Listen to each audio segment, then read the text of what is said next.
I'm Kelly and I draw things, and welcome back to another behind the scenes video. And today I'm going to be drawing my print for Patreon for August. It's for July, I just can't tell time. Sorry. So it is a gnome on a beetle cart, and here's my thumbnail. I drew this in 2019, at least that's what the scan says. So it might be earlier, but that's what the little computer data says, 2019. So it's been hanging out in my "you should draw this" at some point, someday folder for 3 years. So it is time. And it's one of those things where I thought it was cute, I was really excited about it, and I just ran out of hours. So now with Patreon being able to help support me a little bit, I am able to draw things that I am really passionate about, and that's really exciting, like this guy. So a little bit about him. I don't remember when he was drawn. I don't remember drawing him, but it's definitely my thumbnail like sketchbook type of style, and it's been scanned in a grayscale way. I can tell by the layering on that. So it is a gnome riding a beetle, pulling a cart, and he's coming out of a gem cave. And then the path seems to loop back around, and there are two people down below. I might switch those people out for an animal because I like animals better. I like drawing animals better than people, but that's okay.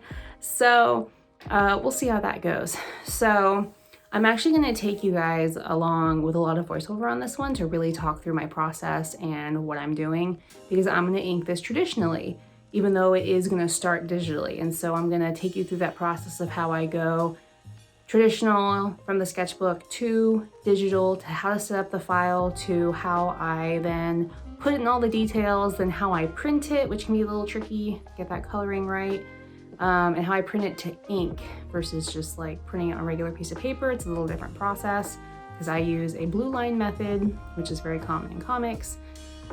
And then how I scan it and get it back onto the computer and edit it to color it and get it all ready to be finished. So let's go start working on the file, and then we'll draw and go from there. Okay. Rather than just talk over it, I'm actually going to talk as I go. So this is going to be a really in-depth tutorial, which is fun. So I'm going to make my new file. It is 5x7 at 400 dpi. I'm going to hit create, and then I'm going to come over to my gnome on beetle cart and drag in my little thumbnail I made 3 years ago now. Now I'm not going to size it all the way to the edge. I am going to give it a little bit of room to wiggle, because in case something gets cropped, in case something needs to be resized, I'm not going to lose the most important parts, which are going to be these people and this guy down here. So lots of breathing room. That's great. Now I want to make this a little more legible. So I'm going to come over here to adjustments, hit the levels, and make the darks darker and the lights lighter. And that way it's a little easier to see than that gray mess. Yeah. And then I actually want to resize the image. So I'm going to hold Command Option and hit the I key. And then I know the paper I want to print this on is 9 by 12 inches. So I need this image to fit on that paper. Now if I just hit 9, it's going to be too tall to fit on that paper when I print it. So I'm going to do 12. It'll be a little short, but that's okay. As long as it fits on the paper, it'll be fine. And I'm going to like fit it to paper anyway, so it might be a little odd. So I'll hit OK, and it'll think about it. And here we are. And if we turn on the rulers, Command R, you can see it is 8 and a bit by 12, which is exactly what we want. So now it's ready to draw in more details, because if I tried to ink this right now, it would be a hot mess, because like this person doesn't even have a face. This person doesn't have arms or feet. He has an eyeball, but it's not exactly detailed. So I'm going to actually just flatten this down, and I'm going to save it in my beetle gnome cart. Let's see. There we go. And I'm going to name him Tight rough. This is a little more than a thumbnail, but it's not ready to ink at all. I'm gonna hit save. He's just a JPEG. That's super easy. And now I'm gonna drop him onto my iPad and start drawing the pencil part over it, which is just all the details, getting ready to print it out and then ink it by hand.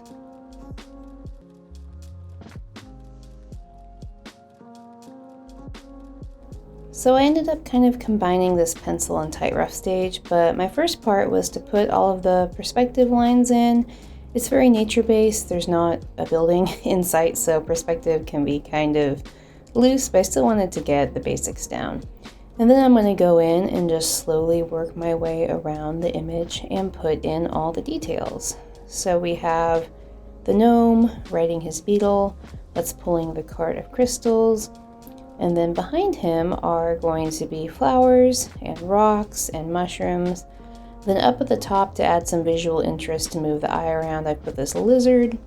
I like hiding little creatures here and there. There are also some ladybugs. Obviously the lizard isn't super well hidden, but he's probably not the first thing you look at either. And then once I get this top section done, I move to the bottom section and I put in the little girl and the little boy and the little road that they're walking on and the same kind of details behind them as well. I made him holding this frog who's just like kind of not super pleased. He's being carried around. And the frog ended up being probably my favorite part of the whole drawing. He actually then inspired the sticker that ended up going with this set. But he's just cute. I'm really pleased with how he turned out. And then I kind of faked the perspective on the bridge because the path was warping out at a different perspective because it's not even with the background, because it's tiered. So it ended up all working out. Then I went in, flipped it, and changed some details that looked kind of wonky, and I was done. Hi, it's been a few days, so I have penciled my drawing, and now I'm going to print it so I can ink it by hand. And I'm gonna toss it from my iPad onto my computer and take you through the process of printing it and getting it set up to ink. My Photoshop file. So I just exported what I drew on my iPad as a JPEG and just pulled it into Photoshop. I have a random text layer here because I clicked incorrectly because it's on the text tool. But to get this ready to print to ink it, I am going to do a couple things. So I just exported as was from the file, which means it's probably in RGB. Oh, it is. Okay, cool. So first step, I want it to be grayscale. Okay, now it's grayscale. You can tell because right up here it says gray. And then do mode and then duotone. And I have a blue already built in here, but essentially you click, well, here, come back. So you want monotone, you click, and then you pick a blue. And it seems really light, but it always prints way darker than I anticipate. So I keep it kind of there. Is this the CMYK mix for non-photo blue? No, it's just a random blue. You could do it in a different color. You could do it in red. You could do it in green, whatever. I do blue because it's what I'm used to. And then I print it. And this way, when I ink it and then scan it, I can bring it back into Photoshop and pull out all of the blue behind it, and it'll just be the ink left. So now it's time to print. So I'm going to do Command P to print and print settings. And one, my printer is not plugged in, so I'm going to do that so we get rid of that little error icon. You'll probably hear me scraping around here. There we go. And I don't have 9x12 built into this as a preset, so I'm going to actually see if they even have it, and they normally don't. So we'll have to make it. So here you can already see I made an 11x14, now we'll make a 9x12. So the width is 9 inches of my Bristol paper, and the height is 12 inches of my Bristol paper. I'm not going to do any margins, otherwise it just cuts it off weird. And I'm going to add it. Just kidding. So that actually just changed my settings from my 11x14. Okay, here we go. So 9x12. and I'm going to do 0, because otherwise it cuts stuff off where my printer can print closer to the edge. So I'm just gonna let it do its thing. And then I'm going to name this 9 by 12. Cool, and now it's done.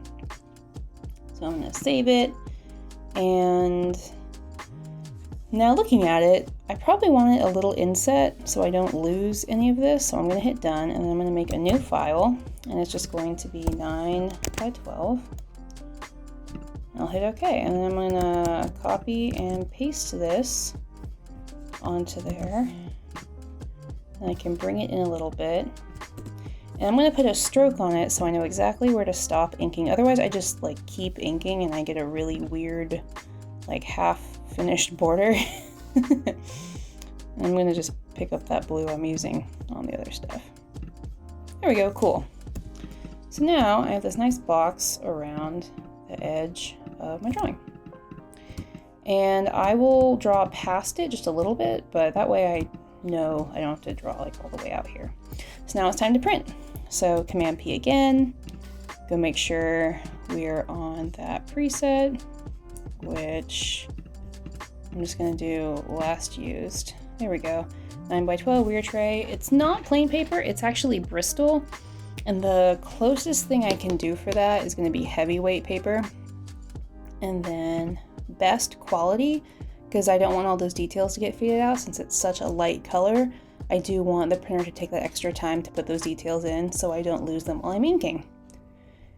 So I'm gonna save, and then I'm going to print. There we go, cool.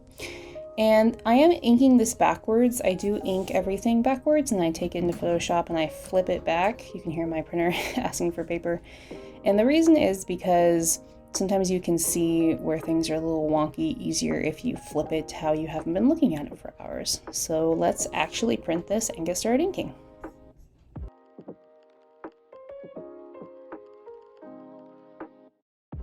Hi, so this is the paper I'm using. It is Bristol. It's not super expensive Bristol. It is 300 series, which is medium. I mean, it's medium. It's not good, it's not bad. But this is what I use because it is very smooth.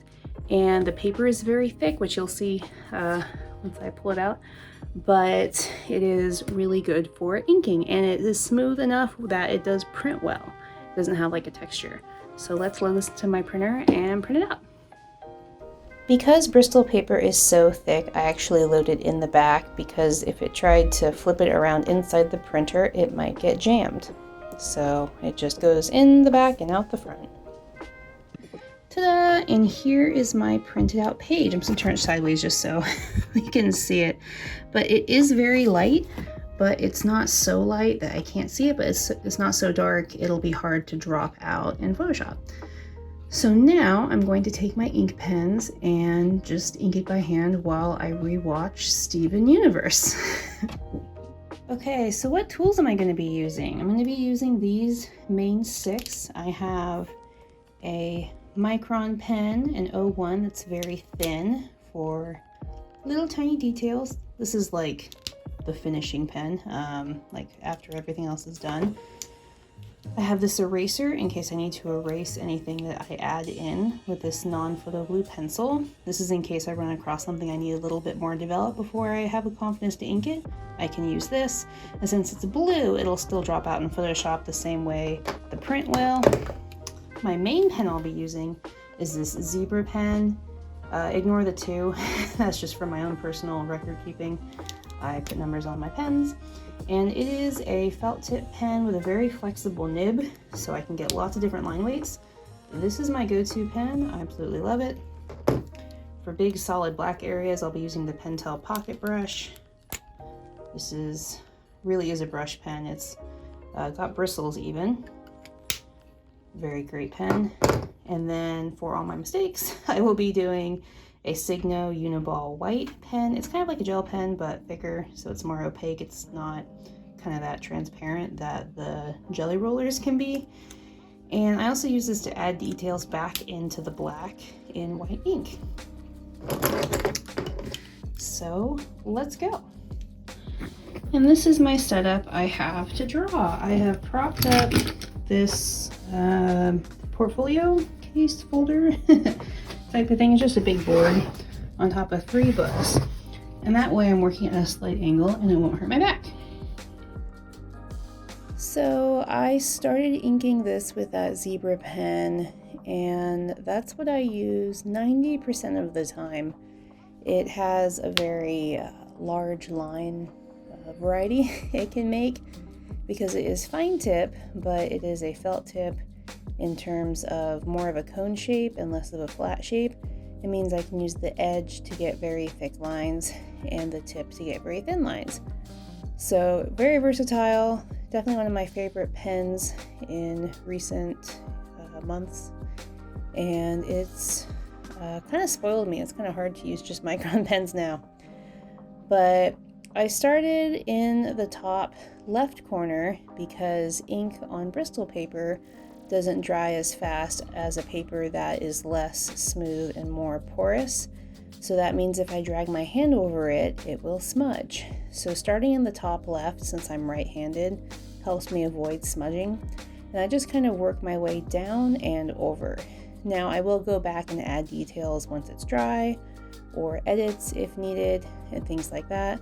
But for the most part, that's the general direction I work.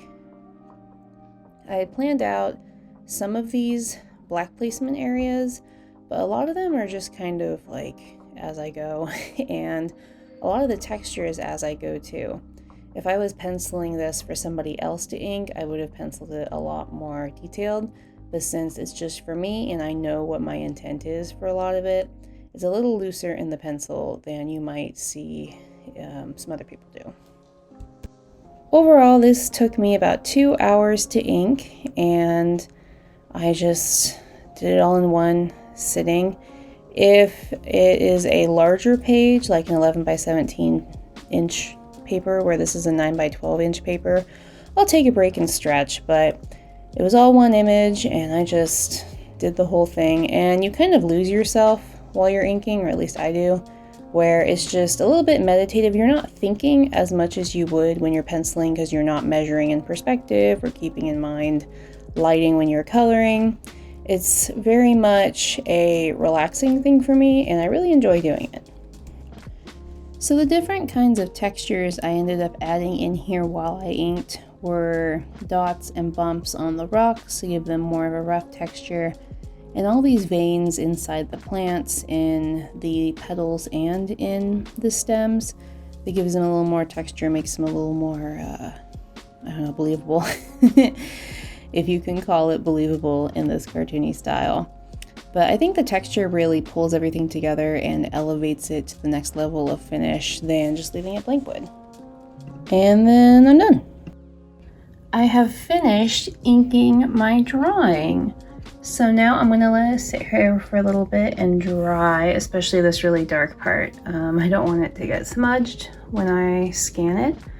And then I will take it to my scanner, which is the top part of my printer, and take it onto my computer and get it all adjusted to start coloring. Here the image is scanned. You can see that blue show through a little bit, but mostly it is the black. Especially if we zoom in, we can see all that texture and things. And so now I'm going to take it in Photoshop and show you how I clean it up. And if we zoom in a little bit, we can see the blueness and that it's really noisy, I guess, so all these other little particles. So I want to pull those out and clean it up. So the first thing I want to do is make a new file, 5 by 7 at 400. And then the largest I'm ever going to print this is 11 across or 14 high. So I'm going to see whichever one's smaller. There we go. So now we have a nice big canvas to copy the ink onto. I'm gonna think about bleed a little bit while we're here and kind of arrange it so everything fits.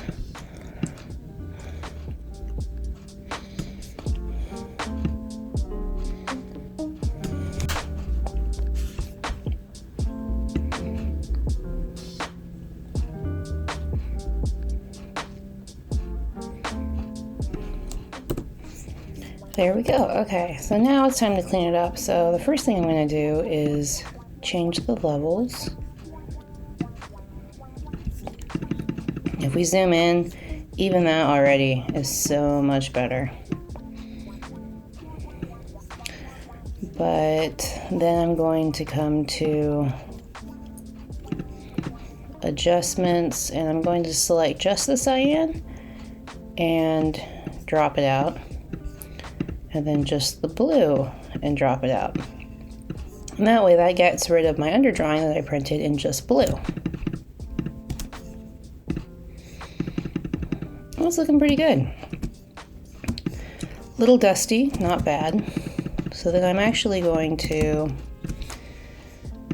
add a layer where it turns it just black and white instead of that tint. And then I'm going to flatten them all together and then threshold it. So it's going to adjustments, threshold. And I just keep it 128. That works pretty well with my inking. And that, if we go back and forth, changes everything to just black and white. There is no gray anymore in this drawing. It makes everything solid and easier to color. So now I'm going to save this, take it into Clip Studio Paint, and start coloring. Okay, so first thing before I color is actually do some color comps where I test out a bunch of colors by blobbing it in very loosely. And I find doing this saves a lot of time when coloring because it's like making a game plan I can follow. So my coloring consists of a few different steps. For this print, I am not flatting it, which means I'm not taking the time to go under all the line art. I'm just going in between all the lines because this is being printed digital and not offset. It's not necessary to flat it. But the first step is to get all those basic colors in. And I do utilize limited color palettes in my work. So I end up doing little sections each time with different colors. And I jump around. I am not as methodic about it as when I'm inking. And it's just kind of whatever I feel like coloring. Now after I get all the base colors in, I do all my shadows on the same layer. So I end up with 3 layers at the end. Most of the time I have my colors, and then I have my shadows, and then I have my highlights. For the shadow layer, I put it on the layer style multiply, which makes it kind of see-through, and you can see the colors come through these dark colors, which just makes it look like the colors got darker, which is great for shadows. It saves a lot of time than color picking individual shadow colors for each color I used. And it's what I've been doing for a very long time. For my shadows, I originally wasn't going to do these cast shadows, but the flowers looked really cool with them, and then I had to do it for everything else. So I think it helped in the end. I also think it added some dimension to it, made it a little more rounded. And then this green you see, I do all my highlights in a really bright lime green, and then I use the paint bucket to turn them all white. And I just do it in green so I can see it on top of my white background. And then I take the highlights and put them as an overlay layer, and that kind of does the same thing as the multiply layer, but in reverse. It just makes the colors lighter under it instead of darker. And then I go in, add some details. For this, I ended up doing a few gradients on some parts just to add a little more color to it, and I think that really brought it together. And then I'm all done.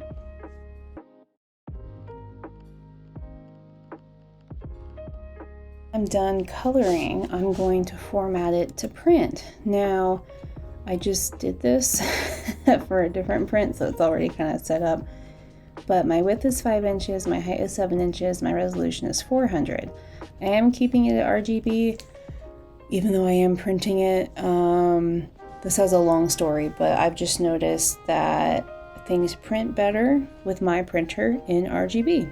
Don't ask me why or how it works. But it does. So create, and now I'm just going to drag my JPEG in. So here's my colored version. Drag him in there.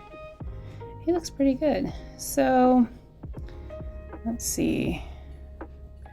I know I want a 1/4 inch total border because I don't want to lose anything. And my printer doesn't print all the way to the edge anyway, so I'm just gonna kind of eyeball it. Nothing too fancy here. And it's not quite even, so I am going to just release that, and for the width I'll do 5.75 inches. That's interesting. So 4.75, there we go, 4.75 inches, and the height will be 6.75 inches. That way we have a nice little white border on there, and it looks pretty good. Toggle on my CMYK back and forth, see if anything changes drastically. It doesn't. Normally, my CMYK on my Photoshop display is a little more extreme than what the printer actually does, so I think this is good. I like this. I'm going to make sure my signature is down there, and I'm ready to go. So I'll save this as a file to print from, and I'll test print.